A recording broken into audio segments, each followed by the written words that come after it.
নমস্কাৰ আমি আলোচনা কৰি আছো গুৱাহাটী হাইকোৰ্টৰ নন জুডিচিয়েল সাৰ্ভিসৰ যিসমূহ এক্সাম হৈ গৈছিল তাৰ ইংলিছৰ কোৱেশ্চনসমূহ আৰু আজি তাৰে 6 নম্বৰটি পাৰ্ট ইয়াৰ আগৰ পাৰ্ট কেইটা চাবলৈ হলে আপোনালোকে প্লেলিষ্টত গৈ চাব পাৰিব আপোনালোকে যদি চেনেলটোলৈ প্ৰথমবাৰৰ বাবে আহিছে তেতিয়ালে চেনেলটো সাবস্ক্ৰাইব কৰিবলৈ নাপাহৰিব আজি আমি আলোচনা কৰিম 6 নম্বৰটি পাৰ্ট প্ৰথমতে আপোনালোকে যদি চাই তেতিয়াহলে দেখিব যে ইয়াত কোনটো কোৱেশ্চন হৈছে কোৱেশ্চন 16 ৰ পৰা আৰম্ভ হৈছে এই পেপাৰখনি ইয়াৰ আগৰ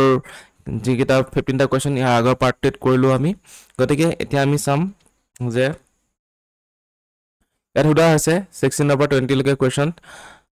a sentence that has been given in is missing the preposition মানে কি Sida simple word preposition কথা সুধিছে ঠিক আছে select the one best express the same sentence with a missing preposition and mark your answer out of the four alternatives suggested মানে ইয়াত preposition সুধিছে ঠিক আছে কোৱেশ্চনটো তো আমি যদি এটা চাও তেতিয়া হলে প্ৰথমটো কি আছে 16 number কোৱেশ্চনটো the doctor gave me a prescription তাৰপিছত blanks আছে my cough ইয়াত কোনটো হ'ব গম পাইছে নে ইয়াত যদি আমি চাও তেতিয়া হলে 4 হ'ব ঠিক আছে the doctor gave me a prescription for my cough ঠিক আছে গতিকে 4 টো হৈছে correct preposition to show the purpose of the prescription ঠিক আছে প্ৰেসক্ৰিপশনৰ মানে যেটা পাৰপাস দেখাব হৈছে তেতিয়া হলে 4 টো ইউজ হৈছে আৰু উইথ টো কাৰেক্ট নহয় কাৰণ এটোৱে কোন ধৰণৰ ৰিজন বুজোৱা নাই ঠিক আছে উইথ টো ৰিজন নুবুজা এটো কাৰেক্ট নহব আৰু এড টো ইনকাৰেক্ট কাৰণ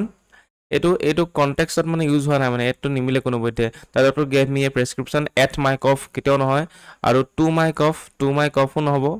ঠিক আছে তো কাৰেক্ট প্ৰিপজিশন হ'ব for my cough option A is correct তাৰ পিছত আমি যদি নেক্সট চাও 17 নম্বৰ কোৱেশ্চন কি দিছে হি গেভ মি এ টক ঠিক আছে হি গেভ এ টক তাৰপিছত ব্ল্যাঙ্কস আছে তাৰপিছত সুধিছে the causes of dengue fever তো ইয়াৰ যদি আমি কারেক্ট অপচনটো চাব যাও তেতিয়া হলে কি হ'ব টক সদায় অন হয় ঠিক আছে টক অফ নহয় টক অফ কেতিয়াও নহয় টক অন হ'ব he gave a talk on the causes of the dengue fever ঠিক আছে টক অৰ তো কেতিয়াও নহয় এটো কোনো পথে নহয় অফও নহয় টক অফও নহয় গতিকে he gave a talk on the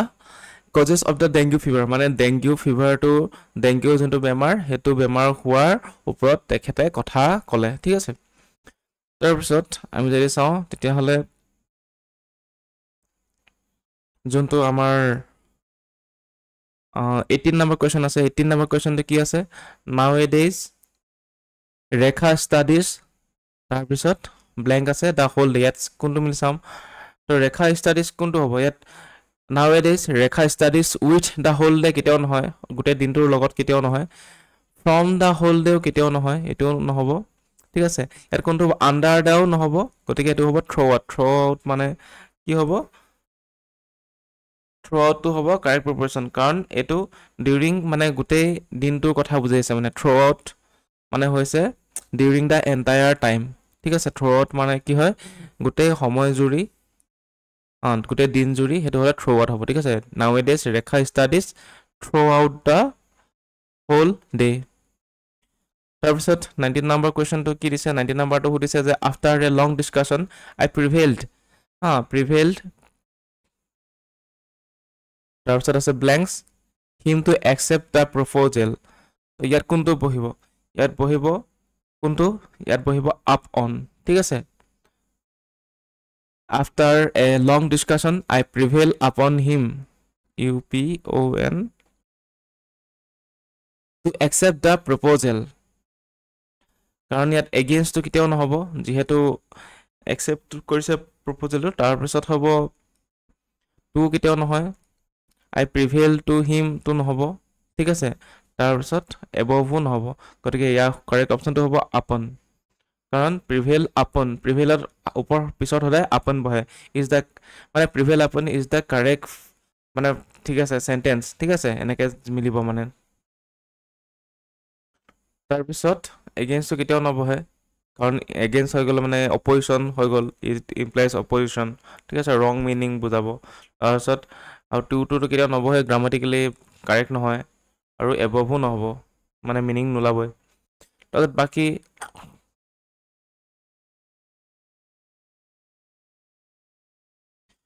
এতিয়া যদি 20 নম্বৰটো চাওঁ কি কৈছে হি ইজ ইনডেপ্টেড তাৰপিছত ইয়াত এটা ব্লেংক আছে টু হিজ ফ্ৰেণ্ড তাৰপিছত ব্লেংক আছে তাৰপিছত এ লাৰ্জ চাম তো ইয়াত কোনটো মিলিব গম পাইছেনে হি ইজ ইনডেপ্টেড টু হ'ব তো টুটো হ'বই তো এইটোতো ফ'ৰ নহ'ব বাই নহ'ব ইনডেপ্টেড টু তাৰপিছত নেক্সট হ'ব ফৰ এ লাৰ্জ চাম তাৰমানে কি এইটো হ'ব he is indebted to someone for something মানে ইনডেপ্টেডৰ পিছত টু বহিব টু হিজ ফ্ৰেণ্ড ঠিক আছে তাৰপিছত এইটো ফৰ এ লাৰ্জ চাম ঠিক আছে তাৰপিছত হৈ গ'ল এতিয়া আমি চাওঁ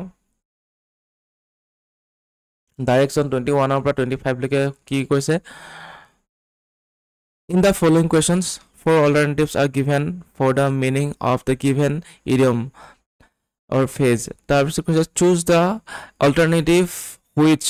best expresses the meaning of the idiom or phrase মানে if এটা idiom দি দিছে তাৰ ইয়াৰ মানে এটা sentence দি দিছে ইয়াৰ মানে meaningটো কি সুধিছে ঠিক আছে প্ৰথমতে যদি আমি চাওঁ কি সুধিছে to be suspicious ঠিক আছে ইয়াৰ আনসাৰটো হ'ব to be suspicious কাৰণ to smell a rat মানে কি to smell a rat মানে হৈছে to be suspicious আৰু এটো correct form to smell a rat মানে কি কয় to suspect something is wrong or someone's being dishonest মানে যেতিয়া কোনোবা এজন মানে ভুল বুলি সাসপেক্ট কৰা হয় ই কিবা ভুল কৰিছে নেকি তো হেতুক মানে কিবা এটা গোন্ধ পাইছো মানে মই গোন্ধ পাইছো তয় হয় মানে হেতুক মানে গম পাইছে তো হেতু হ'ব to smell a rat মানে হৈছে to be suspicious option A is correct ঠিক আছে ৰেটৰ লগত কোনো মানে ইয়াত মিনিং নহয় মানে to smell a rat মানে something suspicious ঠিক আছে তাৰপিছত নেক্সট যদি আমি 22 যদি চাওঁ তেতিয়াহ'লে হ'ব to move heaven and earth তো তাৰ যদি কাৰেক্ট আনসাৰটো চাব যাওঁ তাৰ আগতে মিনিংটো কি তো মিনিংটো হৈছে to make a great effort or try all means মানে একদম বহুত এফৰ্ট দিয়া মানে একদম মাটিক পানী কৰি দিয়া ঠিক আছে to move heaven and earth তো ইয়াৰ মিনিংটো হৈছে কি to make a great effort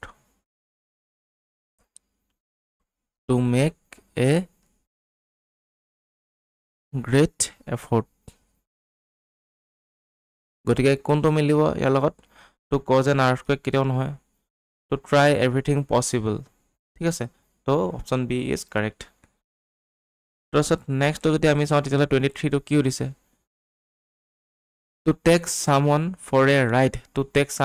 a ride মানে কি to check to cheat or trick someone ঠিক আছে গতিকে to take someone for a ride ইয়াৰ মিনিংটো কি হ'ব to deceive someone ঠিক আছে এটো to give a right someone কেতিয়াও নহয় ঠিক আছে এটো নহয় তাৰপিছত to be indifferent নহয় to deceive someone option C is correct গতিকে to take someone for a ride মানে কি ইয়াৰ মিনিংটো হৈছে to deceive someone তাৰ মিনিংটো হৈছে to cheat or trick someone to cheat or trick someone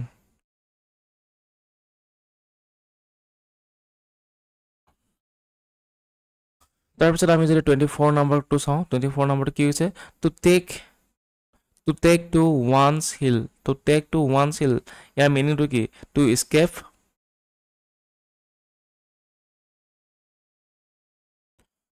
escape or flee quickly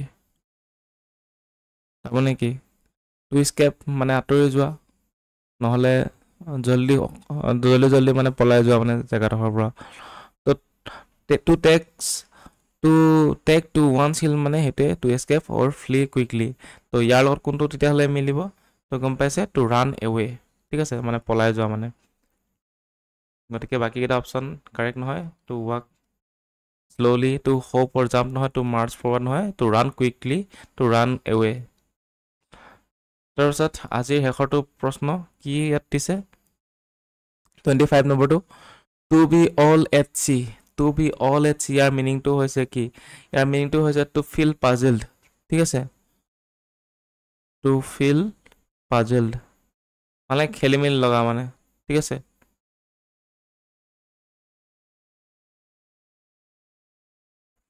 এতিয়া কিবা এটা বস্তু খেলি মেলি লাগে নহ'লে মানে you are not sure what to do এতিয়া চিয়'ৰ নহয় কি কৰিব লাগে তো সেইটো হৈছে to be all at sea ঠিক আছে to be all at sea meaning সেইটোৱে তো ইয়াৰ লগত কোনটো হ'ব এ ফেমিলি ভয়েজ কেতিয়াও নহ'ব ঠিক আছে in the middle of the ocean হ'ব নেকি in the middle of the অ'চেনতো নহ'ব একো মিনিঙে নহ'ব তাৰপিছত লষ্ট এণ্ড কনফিউজড তো that is the correct lost and confused ঠিক আছে টুইষ্টিং অফ আইলেণ্ড এইটো নহয় গতিকে আজি আমি এইকেইটা চালোঁ আৰু নেক্সট ভিডিঅ'ত আমি আৰু বেলেগ কেইখন পেপাৰ ইংলিছ কুৱেশ্যনকেইটা লৈ আহিম গতিকে চিৰিজটো চাই যাব আপোনালোকে আৰু চেনেলটো ছাবস্ক্ৰাইব কৰিবলৈ নাপাহৰিব তো আজিলৈ ইমানতে সামৰিছোঁ ধন্যবাদ